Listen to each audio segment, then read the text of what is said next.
बांग्लादेश में जो कुछ भी हुआ है पड़ोसी देश के नाते चिंता होना मैं इसको समझ सकता हूं। 140 কোটি ভারতীয় বাংলাদেশে হিন্দুদের নিরাপত্তা নিয়ে চিন্তিত বলে মন্তব্য করেছেন দেশটির প্রধানমন্ত্রী নরেন্দ্র মোদী। ভারতের স্বাধীনতা দিবস উপলক্ষে আয়োজিত অনুষ্ঠানে বৃহস্পতিবার দেশটির রাজধানীর লাল কেল্লায় তার দেয়া ভাষণে এমন মন্তব্য করেন তিনি। मैं आशा करता हूं हालात जल्द ही सामान्य होंगे। 140 करोड़ देशवासियों की चिंता कि वहां हिंदू, वहां के अल्पसंख्यक, उस समुदाय की सुरक्षा सुनिश्चित हो। নরেন্দ্র মোদী বলেন, প্রতিবেশী দেশ হওয়ায় বাংলাদেশের পরিস্থিতি নিয়ে আমাদের উদ্বেগ থাকবে। আশা করি দ্রুত পরিস্থিতি স্বাভাবিক হবে। আমরা আশা করি সংখ্যালঘু হিন্দুরা নিরাপদে থাকবেন। আমরা বাংলাদেশের উন্নয়ন অগ্রযাত্রার অংশীদার হব।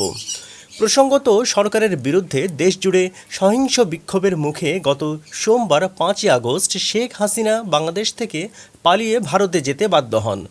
এরপর থেকে সেখানে অবস্থান করছিলেন তিনি। শেখ হাসিনার সঙ্গে তার ছোট বোন রেহানাও রয়েছেন।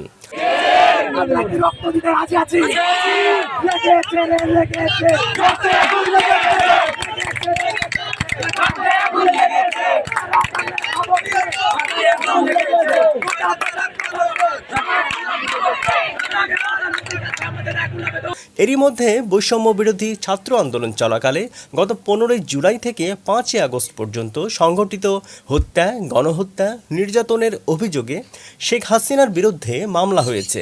এমনকি মানবতা বিরোধী অপরাধের অভিযোগে আন্তর্জাতিক অপরাধ ট্রাইব্যুনালে তিনিসহ 10 জনের বিরুদ্ধে তদন্ত শুরু হয়।